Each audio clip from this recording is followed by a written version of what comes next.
I've seen a lot of discussions lately about dating people who already have kids. Some people say it's no big deal. Others say they'd never do it. After my last relationship, I honestly understand both sides. A year ago, I started dating an amazing woman. She was funny, smart, attractive, and we clicked almost immediately. She had a 13-year-old son, Tyler. At first, I figured winning him over would just take time. I was wrong. A few months into the relationship, Tyler started sending me messages online. Not normal teenage attitude or occasional rudeness, actual hostility, insults, threats, messages telling me to stay away from his mother. At one point, he told me he'd kick my ass with his friends if I didn't get the message. When I tried talking to him online, he'd either ignore me or send back another wave of insults. When I tried talking to him in person, he'd walk away or lock himself in his room. The weirdest part was that I never actually did anything to the kid. I never tried to discipline him. I never tried to replace his father. I never told him what to do. Honestly, I wasn't looking to become a parent.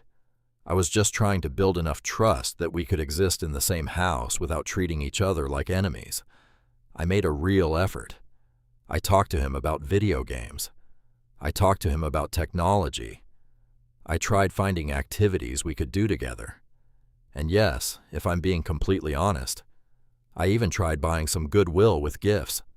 Nothing worked. The kid absolutely hated me. Eventually, I realized what was happening. His mother had raised him alone since he was born. As far as I know, his biological father was never involved. The topic was practically forbidden. Neither of them would ever discuss it. For 13 years, it had been just the two of them. Then I showed up.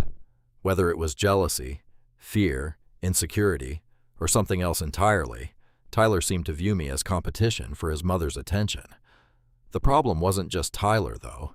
It was his mom. Whenever I showed her screenshots of the messages, she'd brush them off. "He just needs time. Don't take it personally. You're exaggerating." That last one drove me crazy. Exaggerating what? The screenshots were right there. The insults were right there. The threats were right there. I remember wondering if she thought I was somehow sending these messages to myself. For the first few months, I kept trying to convince her this wasn't normal teenage behavior. But eventually, I stopped bringing it up, because every conversation ended the same way. She would defend him. I would feel unheard. Nothing changed. Meanwhile, I spent the entire relationship feeling like I was walking through a minefield. One wrong step and something would explode. The frustrating part was that there was never a specific incident I could point to and say, "This is the moment everything went wrong." It was death by 1,000 cuts, a nasty message here, a threat there, an awkward dinner, another conversation where his mom dismissed everything. Then came New Year's. Looking back, that was the moment I knew the relationship was over. I had bought Tyler a smartphone as a gift. Maybe that was stupid. Maybe I was still trying to earn approval that was never going to come. Either way, I genuinely thought he'd appreciate it. That night, during New Year's dinner, I suggested we all go outside at midnight to watch the fireworks. And for the first time, he unloaded on me in person. Not passive-aggressive comments, not cold silence, straight-up profanity, a full verbal attack right at the dinner table, in front of his mother. The room went silent.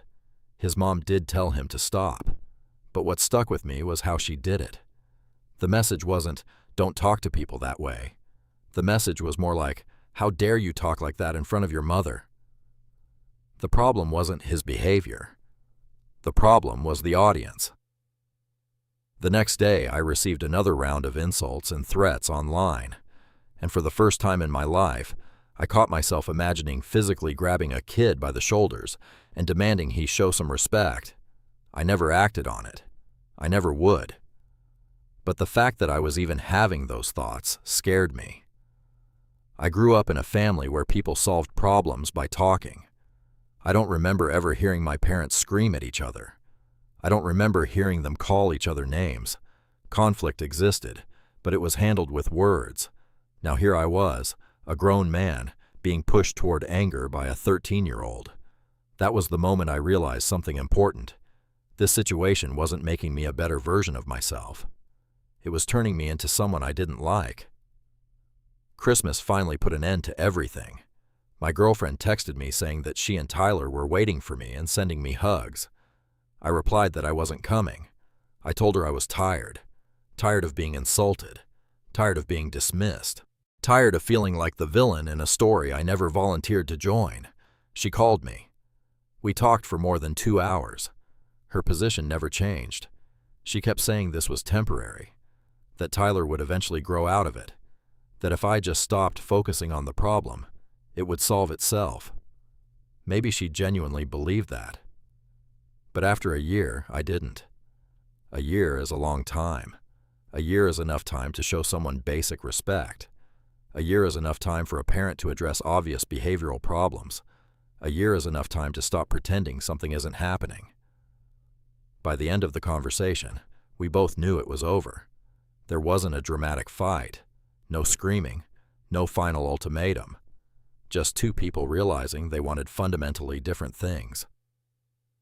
A few days ago, she sent me one final message, something along the lines of, "Are you still pretending to be the victim? You're a grown man." Oddly enough, that message gave me peace, because it confirmed everything I'd been feeling for months. She never understood why this bothered me, and she probably never will. Do I think she's a bad person? No, not at all. I think she loved her son fiercely, maybe too fiercely. I think she spent so many years protecting him that she became incapable of seeing when he was wrong. And Tyler? Honestly, I don't hate the kid. If anything, I feel sorry for him.